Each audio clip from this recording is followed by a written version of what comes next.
இப்ப நம்ம என்ன பார்க்க போறோம்னா, ஒரு ப்ளவுஸ் ஸ்டிச்சிங் பார்க்க போறோம். இது 2 பாகங்களாக வரும். அதுல ஃபர்ஸ்ட் பார்ட் பார்க்கலாம். ஃபர்ஸ்ட் பார்ட் என்னன்னா, ப்ளவுஸ் கட்டிங். ஃபர்ஸ்ட் நம்ம ஸ்லீவ் கட் பண்ணிக்கலாம். 4 ஃபோல்டிங் மடிச்சு வச்சுக்கிறோம். கீழ 2 இன்ச்சஸ் கோடு போட்டுக்கலாம். இப்ப கை அளவு ப்ளவுஸ்ல இருக்கிற மாதிரியே இது கஸ்டமர் கரெக்ட்டான அளவு ப்ளவுஸ் குடுத்துருக்காங்க. எந்த கரெக்ஷனும் வரல. அதனால இத அப்படியே வச்சு நம்ம ட்ரெஸ் எடுக்க போறோம்.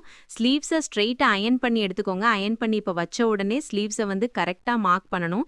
மேல வந்து சீம் அலவன்ஸ்க்காக ஒரு 1/4 இன்ச் விடுறோம். அதே மாரி சைடுல ஒரு 1/4 இன்ச் விட்டுறோம். விட்டுட்டு நம்ம கட் பண்ணி எடுத்துக்கிறோம். அதுக்கப்புறம் இப்ப ஃப்ரண்ட் பார்ட்ல இருக்கிற பார்ட்ட வந்து 1 இன்ச் இப்ப நம்மளோட ஸ்லீவ் சைடு நம்ம கட் பண்றோம் பாத்தீங்களா? அந்த ஸ்லீவ் சைடுல 1 இன்ச் தள்ளி வைத்து கைய வச்சீங்கன்னா, அந்த ஆர்ம் ஹோலோட கட் வந்து கரெக்ட்டா பிராண்ட் சைடு கட் பண்ற கட் வந்து கரெக்ட்டா வந்துரும். அத ட்ரை பண்ணி நம்ம கட் பண்ணி எடுத்துட்டு அவ்வளவுதான். ஸ்லீவ்ஸ் பார்ட் முடிஞ்சுச்சு. இப்போ பேக் பார்ட்ட ஃப்ரண்ட் பார்ட்டும் நான் என்னோட டைப்ல எப்படி பாத்தீங்கன்னா, ஒரே ஃபோல்டா கட் பண்ணி வச்சுப்போம். அந்த ஒரே ஃபோல்ட் எப்படின்னு கேட்டீங்கன்னா, தனித்தனியா கிடையாது. பேக்கோ ஃப்ரண்ட்டோ தனித்தனியா போட்டு ஃபோல்ட் பண்ண மாட்டேன். ஃபர்ஸ்ட் விட் வைஸ் டபுளா போட்டு அப்புறம் லென்த் வைஸா டபுளா போட்டீங்கன்னா மொத்தம் 4 கிளாத் இருக்கும். அதாவது ஃப்ரண்ட் பேக்குன்னு ட்ரேஸ் பண்ணி எடுத்துக்கலாம். நீங்க இத ஒன்ஸ் பாத்தீங்கன்னாவே உங்களுக்கு புரியும். இப்போ ஃப்ரண்ட்டும் அதே மாதிரி பிளவுஸ்ல இருக்கிற மாதிரியே ட்ரேஸ் பண்ணி எடுத்துக்கிறோம்.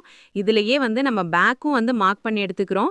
நான் வந்து வீடியோல ஃபாஸ்டா போற மாதிரி வச்சிருக்கேன். இன்கேஸ் உங்களுக்கு யாராச்சும் வேணும் ஸ்லோவா பார்க்கணும் அப்படின்னு ஆசைப்பட்டீங்கன்னா கமெண்ட் செக்ஷன்ல சொல்லுங்க. தாராளமா வந்து ஸ்லோவான வீடியோ போடுறேன். இப்போ ஸ்லீவ்ஸோட ஃப்ரண்ட் பார்ட் எப்படி கட் பண்ணுவேன்னா, அந்த ஃபர்ஸ்ட் வந்து நம்ம நெக் மார்க் பண்ணி எடுத்துக்கணும். அலோ பிளவுஸ் எப்படி இருக்கும் அதே மாதிரி நெக் மார்க் பண்ணி எடுத்துக்கிறோம். பேக்குக்கும் அதே போல நெக் மார்க் பண்ணிரும். நம்ம வந்து ஸ்லீவ் சீம் அலவன்ஸ்க்காக ஒரு 1/4 இன்ச் வினேனா, இது வந்து நார்மல் பிளவுஸ் 1/4 இன்ச் விட்டாதான் வந்து நம்ம ஸ்டிச் பண்ணதுக்கு அப்புறம் கொஞ்சம் லூஸ் வரும். ஸோ அதனால நம்ம ஒரு 1/4 இன்ச் வந்து சீம் அலவன்ஸ்க்காக விடணும். அதுக்கப்புறம் ஃப்ரண்ட் பார்ட்டோட பார்க்கலாம். ஃப்ரண்ட் பார்ட் எப்படி வந்து ஆர்ம் ஹோல் கிட்ட கட் பண்ணணும் அப்படின்னு நிறைய பேருக்கு நிறைய டவுட் இருக்கும். நான் வந்து ஈஸியான மெத்தட் தான் ஃபாலோ பண்ணல. நம்ம ஃப்ரண்ட் பார்ட்ல வந்து ஒரு டாட் பிடிப்போம். அந்த டாட்ல இருந்து ஒரு 1/2 இன்ச் கீழே மார்க் பண்ணி வச்சுக்கோங்க. அப்படி மார்க் பண்ணி வச்சீங்கன்னா உங்களுக்கு ரொம்ப ஈஸியா இருக்கும் கட் பண்றதுக்கு.